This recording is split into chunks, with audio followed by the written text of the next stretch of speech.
Saint-Esprit, nous sommes là. Nous sommes là. Saint-Esprit, nous sommes là. Nous sommes là. Saint-Esprit, nous sommes là. Nous sommes là. Saint-Esprit, nous sommes là. Nous sommes là pour t'adorer et te louer.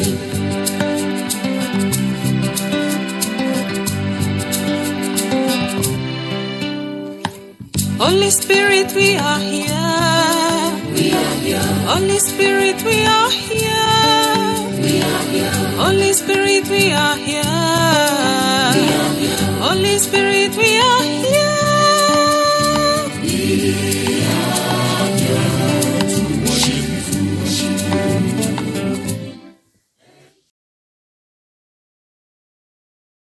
Louez l'Éternel. Mon âme loue l'Éternel. Je louerai l'Éternel tant que je vivrai. Je célébrerai mon Dieu tant que j'existerai.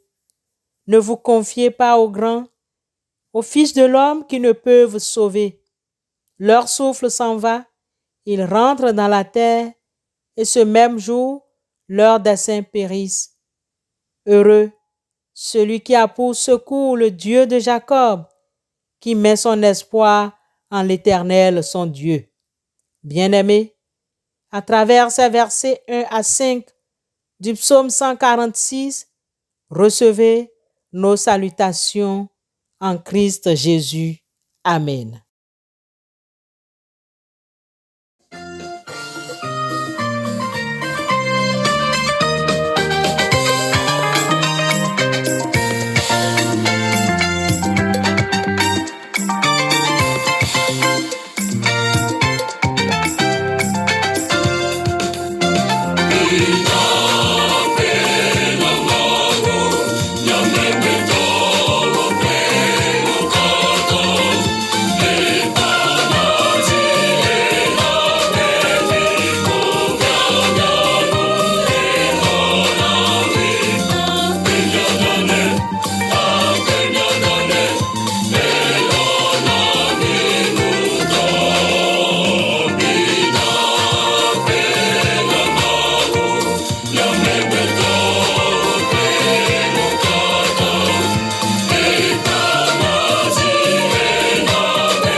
Bien-aimés frères et sœurs dans le Seigneur, l'épître de Jacques au chapitre 1, versets 14 et 15 retient notre attention ce matin.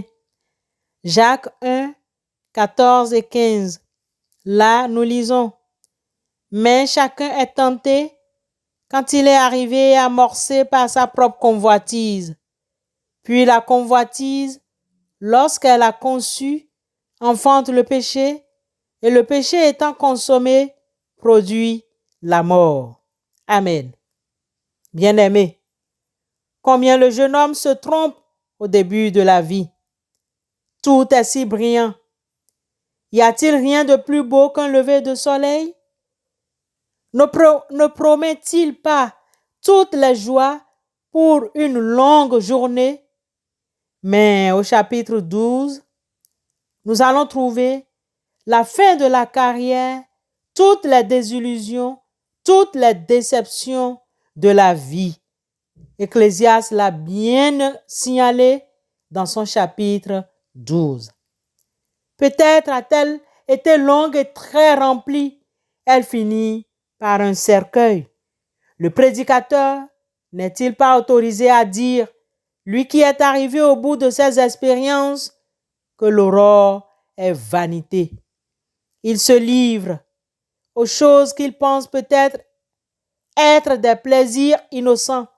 Et bientôt, il se trouve en train de commettre les péchés les plus horribles au fur et à mesure que le temps passe. Mais chacun est tenté quand il est attiré et amorcé par sa propre convoitise. Puis la convoitise, lorsqu'elle a conçu, enfante le péché, et le péché étant consommé, produit la mort. Jacques 1, 14 et 15. Bien-aimé, Satan peut te tenter à tomber dans la convoitise de la chair ou de commettre d'autres péchés. Si le sang de Jésus n'est pas appliqué sur ton cœur, tu peux céder. Et si Satan s'empare de ta vie, tu ne seras plus en mesure d'en prendre contrôle, mais tu te dirigeras vers la damnation éternelle. C'est une folie de continuer à vivre comme si aujourd'hui est tout ce qui compte.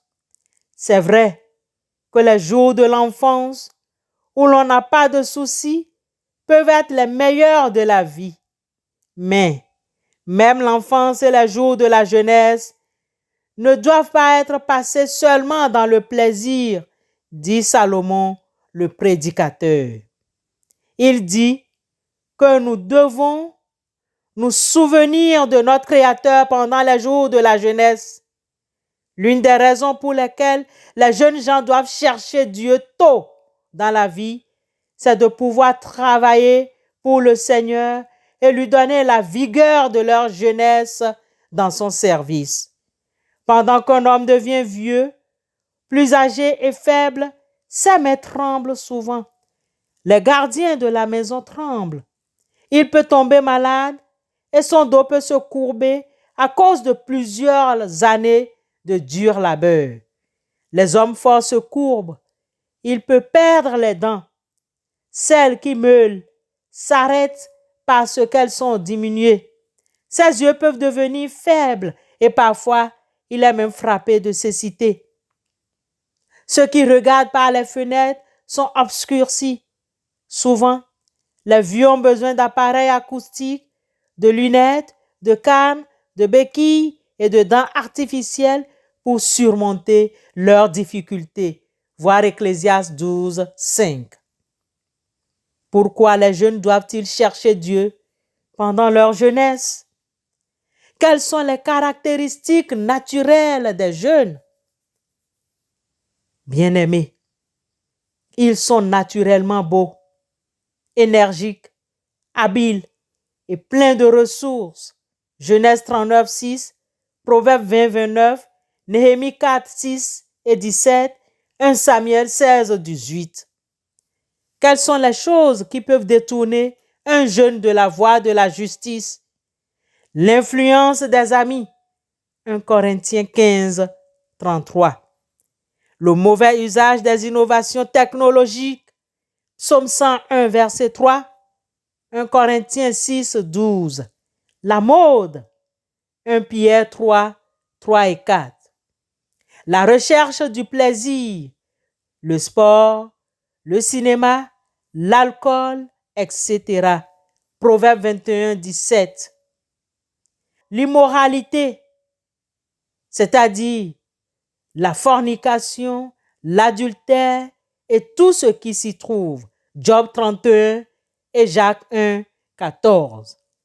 L'ambition démesurée. 2 Samuel 15, 1 à 6 et Matthieu 20, 20 à 22. L'amour de l'argent. 1 Timothée 6, 6 à 11. Quelle est la chose la plus sage que les jeunes gens doivent faire afin de réussir dans la vie? Chercher Dieu aussitôt que l'opportunité se présente. Ecclésiaste 12, 3 à 5, Ésaïe 55, versets 6 et 7. Suivre la parole de Dieu pour le bien personnel. Psaume 119, versets 9 à 11, Colossiens 3, 16. Obéir aux parents pour s'attirer les bénédictions de Dieu et jouir d'une longue vie. Exode 20, 12 Éphésiens 6, 1 à 3. Ne pas se joindre aux mauvaises compagnies. Psaume 1, 1 et 2. Être soumis aux autorités instituées. Romains 13, 1 à 7. Et Tite 3, 1 et 2. Bien-aimés, les jeunes gens resteront-ils éternellement jeunes? Il faut que les jeunes se souviennent de leur Créateur pendant les jours de leur jeunesse. Il faut qu'ils cherchent le Seigneur et qu'ils soient sauvés de leurs péchés. Puis, il faut qu'ils cherchent et reçoivent la sainteté du cœur, autrement connue comme la sanctification. Même les garçons et les filles peuvent chercher le Seigneur et aussi recevoir ses expériences, aussi que le baptême du Saint-Esprit dans leur vie. Ainsi, avec beaucoup de prières et la lecture biblique, ils peuvent mener une vie pieuse, une vie chrétienne et seraient alors capables d'aider les autres à être sauvés. Amen. À demain, si Dieu le veut.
Bien-aimés, prions Dieu. Dieu Tout-Puissant, Père miséricordieux, nous te louons parce que tu nous as bénis par la bonne nouvelle de Christ Jésus. Nous te rendons grâce parce que tu nous as appelés à glorifier ton nom. Nous te prions de tout cœur pour les pasteurs et les enseignants, pour les prédicateurs laïcs et les anciens de nos paroisses, pour tous ceux et celles qui exercent un service et pour le peuple de Dieu dont ils ont la charge. Dieu Tout-Puissant, Père éternel, tu sanctifies et tu diriges par ton Esprit Saint toute la chrétienté. Maintiens-la fidèle à ta parole éternelle, afin que le règne de ton Fils s'étende sur toute la terre. Exauce notre prière et fais que ton Église te serve avec tous ses membres et dans la vraie foi, dans la sainteté et dans la justice, que la foi en toi soit fortifiée et que l'amour envers tous les hommes grandisse en nous. Père éternel, préserve-nous des épidémies et des famines. Ouvre le cachot et dénoue les liens. Garde les voyageurs et guéris les malades. Dieu Tout-Puissant, Dieu éternel, tu consoles les bienheureux et tu fortifies les faibles. Accueille les prières de ceux qui t'invoquent dans leurs soucis et dans leurs tentations. Donne à chacun ton aide et ton soutien, en particulier dans les détresses. Par Christ Jésus, notre Seigneur et Sauveur, qui vit avec toi dans l'unité du Saint-Esprit, Nous te prions, éternel Dieu. Amen.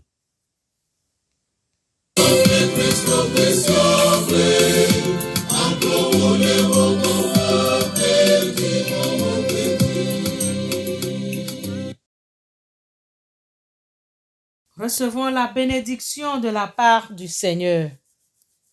Que l'Éternel te bénisse et te protège, que l'Éternel te garde avec bonté et qu'il te fasse grâce. Que l'Éternel veille sur toi et t'accorde la paix. Amen.